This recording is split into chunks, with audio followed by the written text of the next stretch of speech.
Ouais, Taxi Mauve, nouvel épisode. Je rappelle rapidement le principe comme d'habitude. On va parler de morceaux de musique, chacun son tour sans dire de quel morceau il s'agit. Ensuite, on les écoute ensemble et on en parle. Je suis avec Lisa. Bonjour. Et pour savoir qui commence, on va répondre à une question écrite par une tierce personne. Je ne la connais pas. Et donc, la réponse est un chiffre. Et la réponse la plus proche définira la personne qui va commencer. Et je vais aller chercher la question. En quelle année a eu lieu le premier concert au Stade de France ?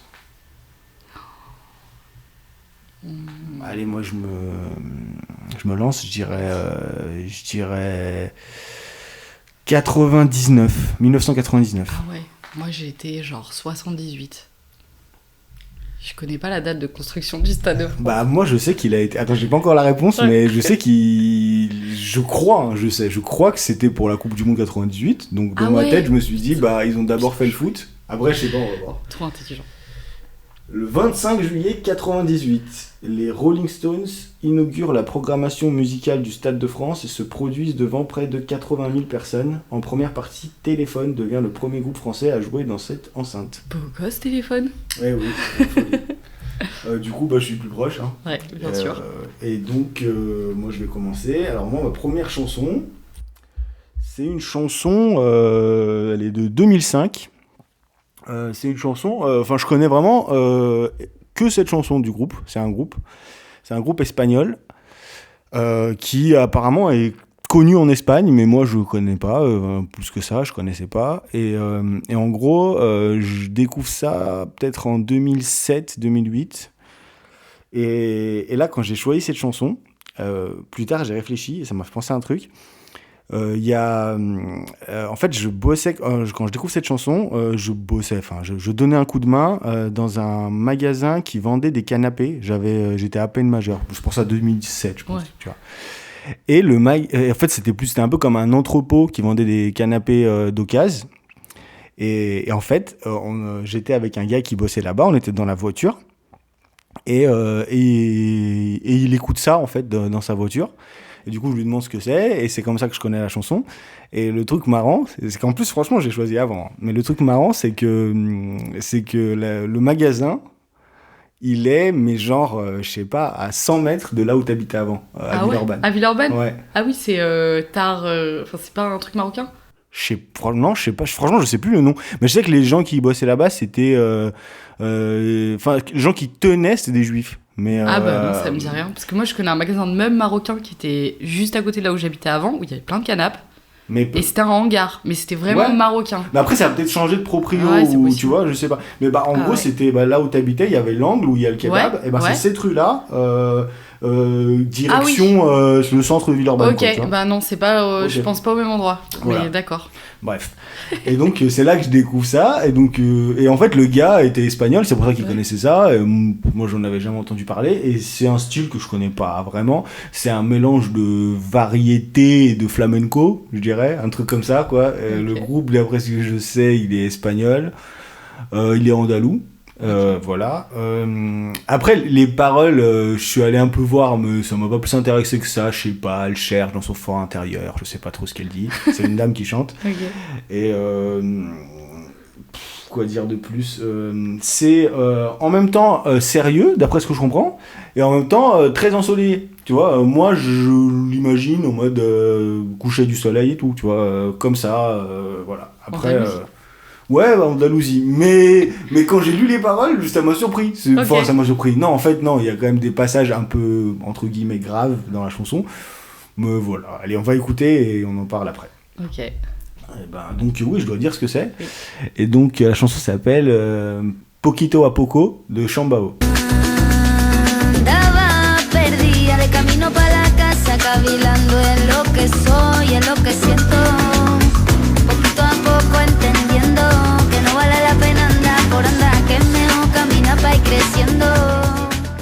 Bon voilà, on vient de l'écouter. Bon, du coup, je connaissais pas du tout. Ouais. Et j'ai trop kiffé. Je trouve que quand t'as dit que c'était ensoleillé, c'est exactement ça. Et en même temps, il y a une petite nostalgie. Surtout dans l'intro, t'as un peu la guitare à un moment.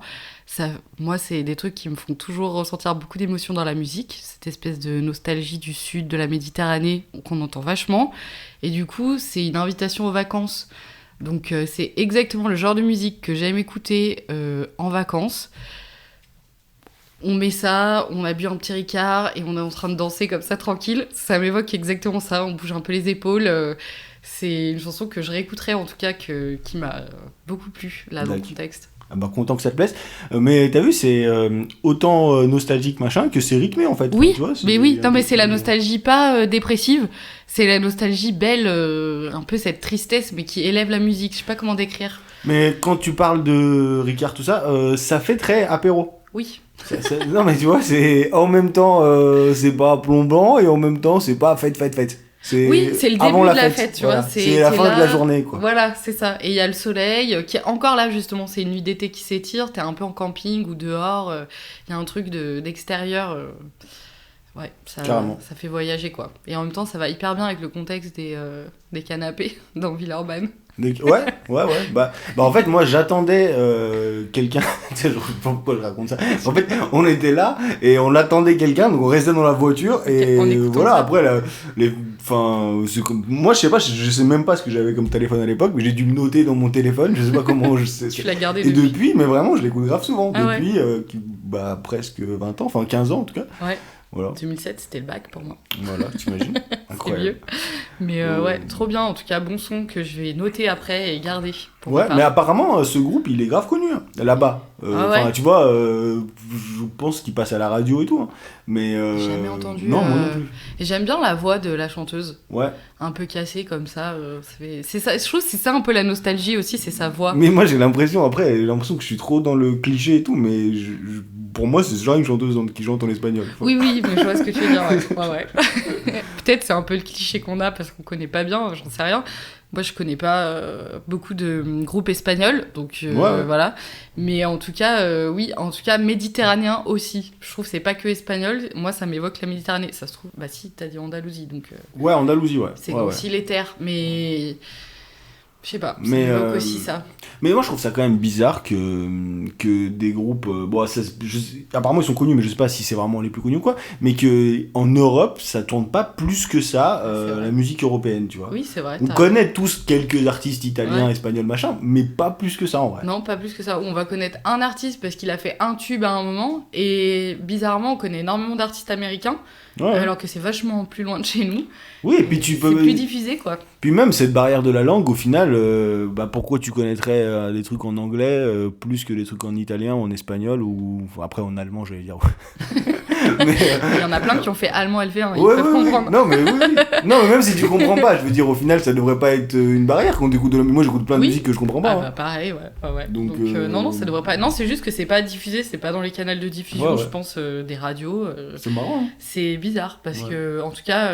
Je veux dire, on est à côté, quoi. Oui, je pense qu'on doit avoir des goûts communs quand même, puisqu'on a des cultures communes. Non, mais puis même si ça c'est très propre à leur culture à eux, on est quand même, enfin on la comprend. Oui. Je veux dire, si on est capable de comprendre du reggae qui vient de Jamaïque ou du, je sais pas comment ils appellent ça, ou du reggaeton de Porto Rico, pourquoi on comprendrait pas des gens qui chantent en espagnol, enfin juste d'Espagne, tu vois. C'est vrai. Excellente question. Bah, c'est un message à tous les gens qui tiennent des radios, ouvrez-vous aux Espagnols et aux Italiens. Je sais pas, franchement c'est bizarre. Et voilà. Bah voilà. Moi, j'ai plus grand chose à dire dessus. Si tu es d'accord, on passe à ta première chanson. Allez, on passe à ma première chanson.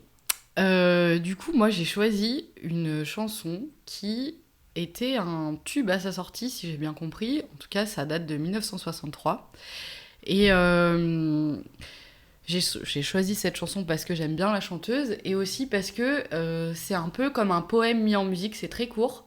Et ça parle d'amour et pour moi, ça décrit hyper bien le sentiment amoureux et alors c'est un peu désuet et presque kitsch, mais pour moi quand même ça décrit super bien ce qu'il y a dans le couple entre cette tension avec l'autre qui est là, qui revient, qui part, qui revient, Et puis, il y a une petite... Ça commence par des petits arpèges, c'est tout tranquille. Et moi, ça me fait ressentir plein d'émotions hyper fortes. C'est tout simple. Voilà. Et j'ai choisi cette chanson directement quand je me suis dit que j'allais venir faire Taxi Mauve. Et en fait, la personne est décédée entre-temps. La personne qui a chanté. C'est un big indice. C'est un big indice. Parce que de toute façon, j'avais fini mon introduction. Ok. Et du coup, ça m'a confortée dans le fait de choisir cette chanson, qui a été donc un tube, à tel point qu'elle a donné son nom à l'album qui a été enregistré beaucoup plus tard avec des enregistrements des années 60. Mais à la base, c'est juste un single, si j'ai bien compris. Et voilà, ça s'appelle Le petit bonheur du jour de Françoise Hardy. C'est parti. C'est le souffle de la mer et la plage qui attend. C'est l'oiseau qui a chanté sur la branche du figuier. Voilà, on vient de l'écouter. Donc c'était le premier bonheur du jour. Oui, je me suis trompée.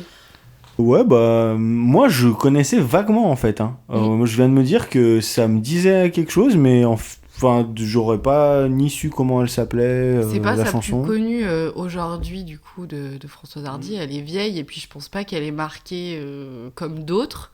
Mais moi je l'ai redécouverte par hasard.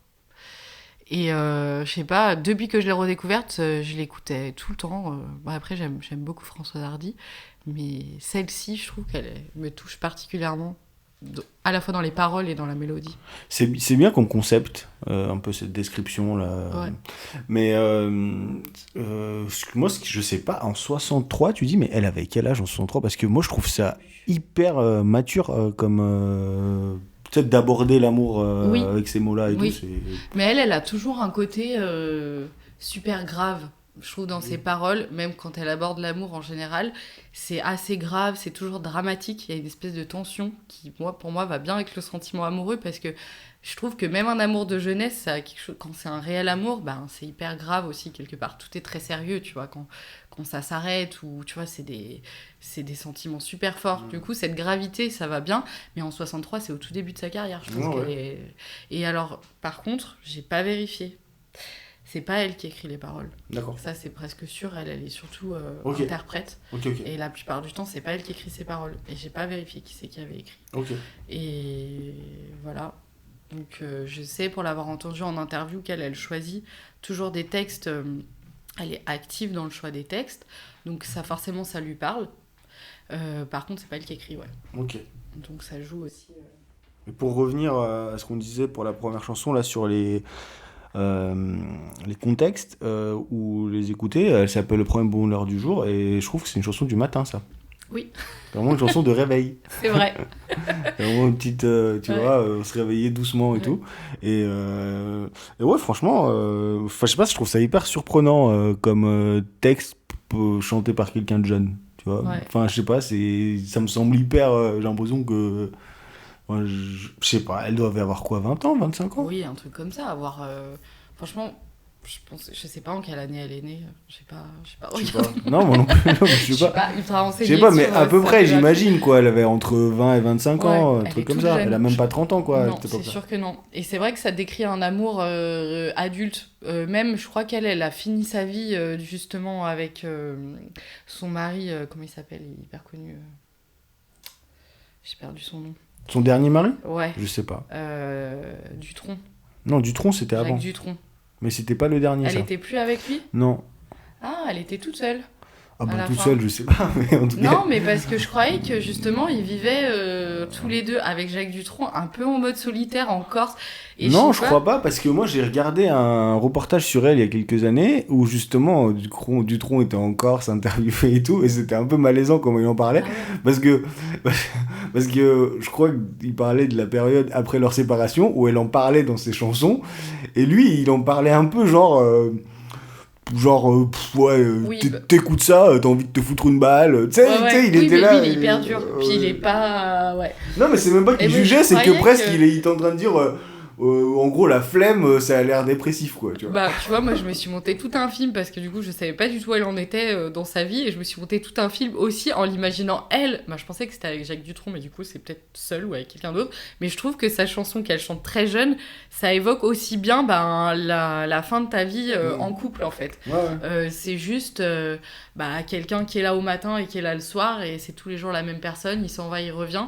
Et en même temps, c'est le tout début, et en même temps, c'est sur un amour de long terme, ça marche aussi, quoi. Et du coup, ça lui allait bien aussi dans la fin de sa vie, dans mon imaginaire à moi. Ça vaut ce que ça vaut. Après, à la fin de sa vie, ça avait l'air dur, hein. Elle voulait, Elle était malade mourir et tout. depuis longtemps. Ouais. C'est pas évident.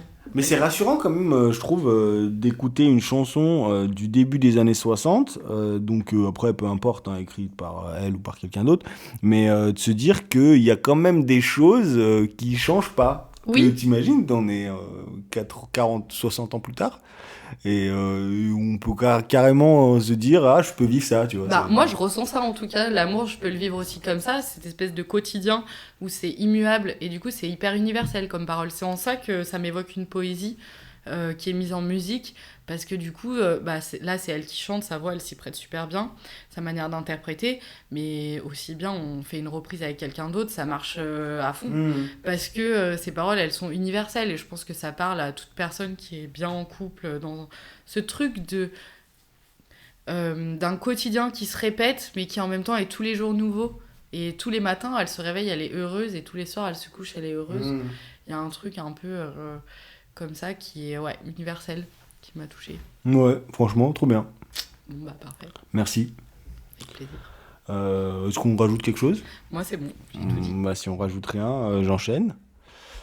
Alors moi, ma deuxième chanson, je la connais depuis quelques mois parce qu'elle est sortie il n'y a pas très longtemps, au début de l'année 2024, je sais plus le mois, mais en février, quelque chose comme ça. Et donc c'est un groupe qui existe depuis pas très longtemps, depuis je crois 4 ans. Et en fait, par pur hasard d'internet, je sais même pas comment c'est arrivé, je crois que je suis tombé sur leur tout premier clip. Mais je sais pas qui a partagé ça, comment, mais en tout cas, j'ai suivi tout le truc jusqu'à qu'ils ont sorti un EP, je crois que c'est 2022 ou 2023, que j'ai trop aimé. Je suis allé les voir en concert alors qu'ils avaient juste cet EP 5 titres.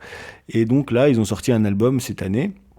Et donc c'est un groupe de punk français, de punk de la région parisienne, je crois.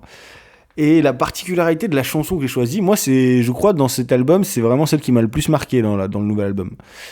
Parce qu'il part plus dans tous les sens que l'EP. L'EP était assez homogène et j'aimais tout. Là, c'est pas que j'aime pas tout, mais c'est que comme c'est différent, il y a des choses que je préfère et tout. Et celle-là, vraiment, j'ai trop aimé. En gros, la particularité de cette chanson, c'est que c'est sûr, elle a été écrite pendant la Coupe du Monde au Qatar. Parce que ça parle de ça. Okay. Ça parle de tout le scandale qu'il y avait autour du Qatar et tout. Et c'est une chanson assez courte, comme plein de chansons de punk et tout. Et oui, et la particularité de cette chanson par rapport au reste du groupe, c'est qu'en fait, c'est 2 filles et un gars, le groupe, et c'est le gars le chanteur. Et dans cette chanson, c'est pas lui. Je crois même qu'elles chantent toutes les deux. Il n'y a pas assez de crédit pour que je sois sûr. Je peux pas vraiment vérifier parce que celle-là, quand je les ai vues en concert, ils l'ont pas fait. Et l'album n'était pas encore sorti. Ils ont fait quelques trucs de l'album, mais celle-là, ils l'avaient pas fait. Donc je sais pas si c'est la batteuse ou la bassiste ou les deux ou voilà. Mais je crois que c'est les deux. Parce qu'il me semble qu'il y a 2 voix différentes, même parce qu'en fait elles prennent des intonations un peu bizarres. Donc je sais pas si c'est la même personne, mais en tout cas sur le refrain elles sont toutes les deux, c'est sûr. Voilà, donc c'est un groupe qui est que dans la déconne, ou dans des trucs politiques. Donc là, c'est plutôt le truc politique, mais avec un texte hyper cynique, quoi. Voilà. Donc on va écouter ça et on en parle après. Et donc la chanson s'appelle Les Bâtards du Qatar et c'est Acide Gras. Les bâtards du Qatar, les bâtards du Qatar, les bâtards du Qatar, tar. Je mettrai la clim dans mon jardin pour faire un foot, c'est vachement bien. Voilou. Excellent. Ouais, t'as aimé ? Ouais, tu l'as grave bien décrit, c'est vraiment du punk et j'adore les paroles. Je pense que je l'avais déjà entendu parce que ça m'est pas sonné. Quand t'as dit le titre, je voyais pas du tout. Mais là, alors, est-ce que parce que le punk, c'est le punk aussi, donc, Oui. les riffs. Oui. Mais vraiment, le début, je me suis dit, j'ai l'impression que j'ai déjà entendu. En tout cas, ouais, je suis d'accord. T'es d'accord? Ok. Ouais, moi aussi, je suis d'accord. Je suis assez d'accord. Ouais. En plus, je pense qu'on en a parlé de ça à l'époque où ça se passait. Ouais. Mais ouais, en tout cas, c'est marrant parce que tu vois, à la fin, t'as rigolé. Oui. Je t'ai vu rigoler. Oui. Et c'est ça qui est trop bien, je trouve, avec ce groupe, Ouais. c'est qu'on s'amuse en étant tous d'accord Ouais. qu'il y a des bâtards au Qatar. C'est ça, mais du coup, mais c'est pour ça que quand je dis l'essence du punk, pour moi c'est ça, c'est que ça rigole, tu vois, le punk c'est quand même drôle. Ouais. Il y a un truc, ça rappelle des époques Stupéflip ou des trucs comme ça, et moi j'imagine tout à fait aller voir ça en concert. Et oui, les paroles elles ont du sens, et c'est tourné à la dérision, c'est pas juste agressif, ou carrément. ça fait penser un peu à Sexy Sushi aussi, vu du coup Ouais. que c'est des meufs qui chantent. Bah, dans l'esprit, ouais. Ouais. Carrément. Et Ouais. du coup, c'est frais quoi. Ouais, Donc ouais. voilà, je veux bien écouter d'autres trucs Et d'autres puis- groupes aussi du coup. Là que tu dis c'est vrai, faut que je dise un truc, c'est que ce qui est trop bien avec ce groupe, c'est que bah du coup c'est des jeunes d'aujourd'hui Ouais, et ça se sent et que ça fait pas genre on est des vieux, Oui. tu vois, parce que le punk très Oui. souvent ça te ramène aux années 80, 90 Ouais. maximum quoi. T'as Ouais, l'impression oui. que même après ils ont continué à être dans cet esprit. oui. Et là, c'est trop bien. Et puis, pas forcément dans cette chanson, quoique je sais pas. Mais des fois, ils emploient même des mots que les jeunes disent aujourd'hui, Ouais. tu sais, qui sont plus que t'as l'habitude de dire que, je sais pas, dans les bouches des rappeurs ou juste de la jeunesse en général. Et je trouve que ça change et c'est trop bien ça, tu vois. Oui, oui, ça c'est pas mal, ouais, c'est important de le noter. C'est vrai que c'est la relève du punk, ça fait pas vieux ou désuet justement, Ouais. où tu te dis pas oui, encore un groupe qui refait ce qui a déjà été fait 1000 fois, même si il y a des codes. Au niveau Ça, de je comment trouve ça c'est trop bien. écrit et de quoi ça parle, l'actualité, bah là c'est quand même brûlant quoi. Du coup. Et ouais, du coup, ça fait du bien de savoir qu'il y a une relève Mhm. jeune. Et puis, quand je t'ai décrit, je t'ai dit, elle est très courte. Et en fait, je m'en rendais pas compte. Là, en la mettant, elle fait 1,24. Elle est hyper courte. Ouais. Et moi, quand j'ai écouté l'album, elle m'a trop marqué, comme Ah si oui. c'était la pierre angulaire, Ah ouais. tu vois. Je me dis 1,24. Oui, mais c'est ça aussi. Le punk aussi, à la base, ça naît dans un contexte musical où les morceaux ils s'étirent, ça dure des heures, c'est le psychédélique, le truc. Et le punk aussi, il vient dire bah non, ouais, c'est ça. bam. Nous, on va faire 30 morceaux en 1 heure pendant C'est que t'en ça. fais 4. Exactement. Et du coup, bah ça participe à cette tradition-là, quoi. Ça reprend Ouais. ces codes-là aussi. Mais c'était bien. Enfin, je veux dire, c'est ni trop long ni trop court. En tout cas, ils ont dit ce qu'ils avaient à dire. Ouais, c'est clair. Bah oui, ça servait à rien de répéter le refrain 50 fois au final. Non, mais c'est vrai. Bon, tu me diras la prochaine fois qu'ils passent en concert, on y arrivera ensemble. Ouais, bah j'espère qu'ils vont. Moi, je guette de très près. Hein. La dernière fois qu'ils sont passés, c'était au Troxon. Ok, Et bah ouais. je sais Ou pas d'autres. je sais pas s'ils ont gagné assez de notoriété pour aller dans un endroit plus gros. Franchement, ils pourraient faire le CCO ou des salles comme ça, le Toy Toy. Ouais, mais je sais pas si. Enfin, en tout cas, en multiplateau, ouais, avec d'autres Ouais, groupes. oui. Parce que là, c'était eux la tête d'affiche. Proxon, c'était déjà très bien. Tu vois, c'était rempli, hein, mais c'était déjà très bien. Voilà. Je pense pas qu'on pouvait bien viser plus haut. Voilà. Bah, si on n'a rien à rajouter, on passe à ta dernière chanson. Ok, alors moi, ma dernière chanson, je vais nous embarquer ailleurs. Il faut s'imaginer l'Algérie, les années 40 et la naissance du rail. Et voilà, c'est une chanteuse qui est la mamie du rail et qui a été là pendant des décennies et des décennies. Alors, je crois pas qu'il y ait d'enregistrement réellement dans les années 40, ça vient plus tard. Elle, en tout cas, c'est une femme issue du milieu de la paysannerie, qui évidemment est née dans la grande misère. Dans l'adolescence, elle a commencé à suivre un groupe de musiciens et elle a commencé à danser et elle a chanté plutôt dans les années 40. Elle est née en 1926. Et elle a commencé à prendre de la notoriété. Donc, faut s'imaginer une femme en Algérie qui danse puis qui chante. La reconnaissance sociale qu'elle peut avoir, c'est proche de zéro. Et c'est éminemment politique. Et de plus, les paroles, souvent, de ces chansons sont très axées sur la sensualité, sur le fait de boire. Enfin, elle raconte vraiment le quotidien. Donc, le raï, c'est vraiment de la musique populaire, dans le sens premier degré du terme, le peuple. Et c'est pas du tout de la musique classique. Et dans l'Algérie, à cette époque-là, c'est aussi une musique politique, du coup, c'est la musique du peuple, et c'est pas la musique algérienne classique, et donc les codes sont différents, les musiciens sont beaucoup plus libres, et dans les rythmiques, et dans les mélodies qu'ils vont proposer, et elle chante, et il y a un côté trans presque, puisqu'elle va répéter dans le morceau que j'ai choisi. Parfois, elle va répéter plusieurs fois la même chose. Donc là, on est sur un morceau plus long. Et donc, qui est plus récent qu'elle. Donc elle est décédée en 2006. Et ça, c'est son dernier album. Mais bon, je pense que ça... Donc elle a toujours su évoluer, puisqu'elle était hyper connue sur la fin de sa vie. Elle a tourné partout. Elle a chanté aux États-Unis, en Angleterre, dans les plus grandes salles du monde. Elle était très reconnue. Mais voilà, elle a commencé dans les petits bouges de la campagne oranaise. Et cette chanson-là, j'ai choisi celle-ci parce que c'est comme ça que j'ai découvert cet artiste, que je connaissais pas du tout. Moi, j'ai toujours adoré le raï, mais je connaissais que le raï des années 2000, quoi. Donc, autant dire rien du tout. Et c'est par elle que j'ai commencé à écouter d'autres personnes. Et là, on sent qu'on est dans un vrai style musical qui a donné naissance à plein de trucs. Et il y a beaucoup de musique aujourd'hui qui s'inspire des codes de cette musique-là. Et moi, j'ai choisi cette musique-là parce que elle a un côté justement politique. Les paroles, j'ai un peu regardé ce que ça voulait dire, mais c'est pas le plus intéressant. De toute façon, faut s'imaginer une ambiance et plutôt ce que tu vas ressentir avec le fait qu'elle répète plusieurs fois la même chose. Et on a envie de danser et on se sent dans ces espèces d'ambiance très populaire, très masculine, et où en même temps, quand il y a des femmes là-dedans, elles sont ultra puissantes. Et ça évoque un peu tout ça. Voilà, donc c'est Sheikha Remiti et ça s'appelle Noir. Ok.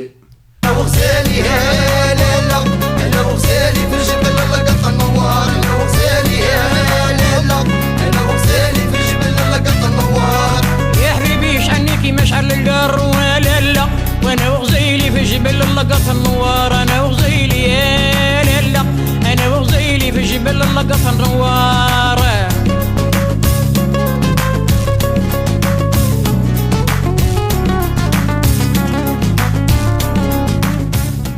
C'est reparti, on a écouté. Ouais, alors je connaissais pas.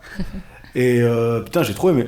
Franchement, bien. c'est trop bien. C'est vraiment trop bien. Le côté répétitif, là, il est trop pas dérangeant. Je sais pas comment expliquer ça. C'est hyper... au contraire, t'as envie qu'elle revienne à chaque fois avec sa phrase. C'est trop bien. D'ailleurs, ça s'arrête pas. En fait, la musique, elle s'arrête. Tu vois, j'ai Oui. besoin de m'en rendre compte. C'est juste le son, il baisse. Le Et son, en il fait, baisse, elle continue de manière éternelle. Ouais, c'est ça, c'est une boucle. Ouais. Et entre les boucles, de temps en temps, t'as un solo. Moi, ce qui m'a vraiment marqué, c'est l'utilisation des... Tu sais, c'est des hommes qui lui répondent. Oui, tu vois, le chœur, ouais. C'est les musiciens. Et ben, je trouve ça trop bien que ça aille dans ce sens. Souvent, les chœurs, c'est des femmes. C'est les femmes, ouais. Et c'est souvent au service du chanteur principal. Et ben là, t'as le truc à l'envers. C'est complètement à l'envers. Et c'est trop bien, je trouve. Ah ouais, je suis d'accord. C'est vrai que j'avais pas fait attention à ça. Enfin, je l'avais pas vu comme ça. Et après, j'y connais rien en rail. Peut-être que ça se fait souvent et tout, j'en sais rien. Non, pas forcément. Bah, en tout cas, il n'y a pas non plus des masses de femmes, mais il y en a des pionnières du rail. Et en tout cas, on connaît plus d'hommes aujourd'hui. Donc, dans tous les cas, ça reste un genre qui est dominé par les hommes. Et effectivement, là, on entend bien le chœur des musiciens. Et elle était vénérée. Donc, de toute façon, il y a aussi un truc pour l'encenser, elle, quoi. Surtout là, à la fin de sa vie. Mais au-delà du truc, du côté dansant et tout, je trouve qu'il y a un côté un peu puissant, tu sais, violent, enfin pas violent, mais puissant. Enfin, on dirait qu'elle insiste là tout le temps avec son. Mais elle a un côté un discours. peu revendicatif. Elle, ses paroles, c'est pour ça que je parlais de politique, parce que toutes ses paroles, elles sont politiques. Là, en l'occurrence, ça parle d'une histoire d'amour, je crois, d'une femme qui abandonne son bébé, du coup, qui est née dans des relations extra-conjugales, machin. Mais en tout cas, elle parle de la vie d'une femme, de sa vie à elle, et c'est un peu toujours les sujets d'amour charnel, de boisson, parce qu'elle boit beaucoup. Donc elle est transgressive, en fait, tout le temps, et je pense qu'elle le revendique là-dedans, dans sa manière de chanter aussi. Et il y a ce côté hyper fort dans la manière dont elle prononce les mots. Ok, ouais. Mais genre, elle insiste sur certaines choses. Ouais, c'est sa manière de prononcer. Mais ça va aussi avec les musiques orientales, souvent, je trouve, enfin, pour en écouter pas mal, il y a quand même une manière de prononcer les mots qui est complètement différente de chanter en français par exemple ou en anglais, où la prononciation elle est différente et il y a des mots, je pense, enfin je parle pas arabe donc je sais pas traduire ou je peux pas dire la langue elle est composée comme ci comme ça, mais j'ai l'impression que en tout cas souvent il y a des mots qui sont répétés et qui sont répétés toujours prononcés de la même manière, donc j'imagine que ça a du sens aussi de parler comme ça par rapport à la langue. Et elle, je crois qu'elle parle un dialecte en plus. D'accord. Du coup, je ne veux pas rentrer dans les détails parce que je ne suis pas sûre, mais il me semble qu'elle parle vraiment un dialecte d'Algérie. Ok. Donc, du coup, voilà. Du coup, tu dis que ça a commencé dans les années 40 ? Ouais. Elle chante à partir des années 40 et elle devient connue en 1954 en Algérie. Ah ouais. Mais elle commence par danser. En fait, c'est quelqu'un qui est dans la misère et qui a fait ça. Elle a suivi des gens, elle a fait ça, quoi. Enfin, c'est un hasard, mais c'est devenu une icône. Et vraiment une icône du rail hyper respectée. Et je pense qu'elle avait une puissance. Quand j'ai découvert... En fait, elle est morte en 2006. Elle est morte un lundi dans son sommeil. Elle chantait le samedi encore en live au Zénith de Paris. Ok. Donc, mais toi, tu t'as découvert comment ? Par une connaissance qui m'a fait écouter, quelqu'un de très proche qui m'a fait écouter ça. Il m'a dit écoute, c'est la pionnière du rail et tout. Okay. Et moi je sais pas, je suis tombée dedans avec cette musique, c'est pour ça que vraiment je choisis celle-là. Après pour moi tout est bien. Ok. Il faut tout écouter. Ouais. Mais non, ça donne envie en tout cas, franchement moi j'ai mais... Et j'ai découvert là parce que j'ai regardé, je voulais regarder ce titre un peu ce que ça voulait dire et tout. C'est là que j'ai découvert que c'était dans son dernier album et qu'elle l'avait enregistré à la fin de sa vie. Au début j'ai cru que c'était un réenregistrement parce qu'il y a toute une histoire où elle a été signée par un label dans les années 50, mais du coup elle avait pas les droits, donc elle a dû récupérer les droits. Enfin il y a un truc comme ça. Je suis pas rentrée dans les détails, mais c'est quelqu'un qui s'est battu toute sa vie et qui a été ultra connu. Elle a déménagé à Paris, je crois, dans les années 60, et elle s'est fait connaître aussi en France comme ça. Et elle disait, dans un article que j'ai lu, elle dit en gros que les jeunes ils veulent tout le temps faire des trucs nouveaux, mais que elle est toujours là, qu'elle a traversé les décennies et qu'en fait elle fait toujours des trucs nouveaux et qu'elle est au-dessus de tout le monde, quoi. Elle a aussi ce truc hyper sûr d'elle où elle va dire bah vous les jeunes vous essayez de faire des choses, d'être connus, mais regardez moi je suis toujours là en fait et ce que je fais c'est toujours nouveau. Et donc elle se renouvelle en permanence. Tu sais que c'est marrant parce que depuis tout à l'heure, quand tu me parlais, ça me fait penser à Césaria Evora. Ah ouais, bah oui, c'est un peu... Je sais pas pourquoi, enfin, tu vois, quand tu me l'as décrit, j'ai l'impression que c'est un peu la même histoire. Parce que c'est une femme qui a une vie pas évidente et qui s'est... qui était aussi un peu décriée, qui a dû faire face à 100 000 critiques, avoir une vie un peu en marge et tout. Ouais. Et qui restent des femmes hyper puissantes et qui, par leur musique, ont aussi... en plus, ça s'est exporté, tu vois. Ouais, c'est ça. Oui, et puis Césaria Evora, aujourd'hui, mais tout le monde aime. Oui, c'est vrai. C'est assez dingue, quoi. Ouais. Dans tous les milieux, je trouve, tu l'entends. Et puis, c'est un peu Enfin, après, je sais pas, peut-être je suis inculte, mais c'est un peu la seule chose qu'on connaît du Cap-Vert, quoi. Ah ouais, bah moi, c'est la seule la seule musique que je connais du Cap-Vert, j'avoue. Ouais. Enfin, pour moi, c'est juste elle qui représente. Ouais. Et pendant longtemps, je savais même pas qu'elle était du Cap-Vert. J'ai découvert, je sais pas, hyper tard, parce que j'ai toujours écouté Césaria Evora, mais je pensais pas du tout qu'elle était du Cap-Vert. Je connaissais même pas le Cap-Vert. Enfin, du coup, c'est assez dingue. Et là, c'est pareil, c'est-à-dire, moi, je croyais que je connaissais le rail, et en fait, pas du tout. Et du coup, c'est pareil. Et d'ailleurs, il y a un podcast sur l'histoire du rail qui est trop bien, sur France Culture. Et ils parlent d'elle aussi, mais ils parlent pas que d'elle, mais de chez Karim Binti. Mais du coup, je me rendais pas compte que c'était un genre majeur. Et que ça avait inspiré beaucoup de musiques actuelles, des musiques de rap par exemple, le vocodeur, tous les trucs comme ça, c'est les mecs du rail qui l'ont testé, ça. C'est ça, je m'en rendais pas compte à quel point c'était pionnier, alors que pour moi c'était la honte d'aimer le rail, tu vois, quelque part, j'écoute ça un peu en secret.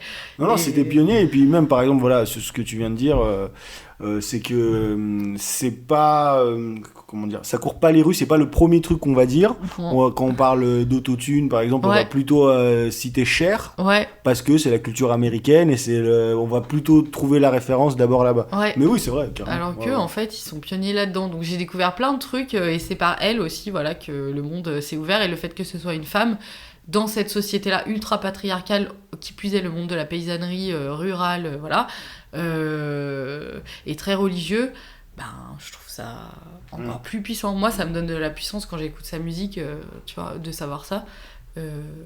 Souvent, je fais pas trop de recherches sur les personnes que j'écoute, j'écoute la musique, mais là, pour moi, le fait de savoir ça donne encore plus de puissance à la musique, t'as envie de danser et tout, tout est bien dedans. Ouais, carrément, non, c'est vrai, franchement, c'est trop bien. Bon, bah, parfait. C'est puissant, c'est dansant, c'est trop bien. Contente que ça t'ait plu. Ouais, ça m'a vraiment plu en plus. Ouais. Trop bien. Des fois, je dis ça comme ça, mais là, ça m'a vraiment. Bon, bah, prochaine soirée. Allez. Et voilà, est-ce qu'on rajoute quelque chose? Non, bah, c'est bon, j'ai tout dit. C'est bon? Eh ben, on va dire au revoir alors. Bah, au revoir. Bonne Merci fin de journée. pour l'invite. Bah, merci à toi d'être venu. Franchement, c'était trop bien. Ouais, trop bien. Ouais, c'était hyper intéressant. Pareil. Vas-y, je coupe.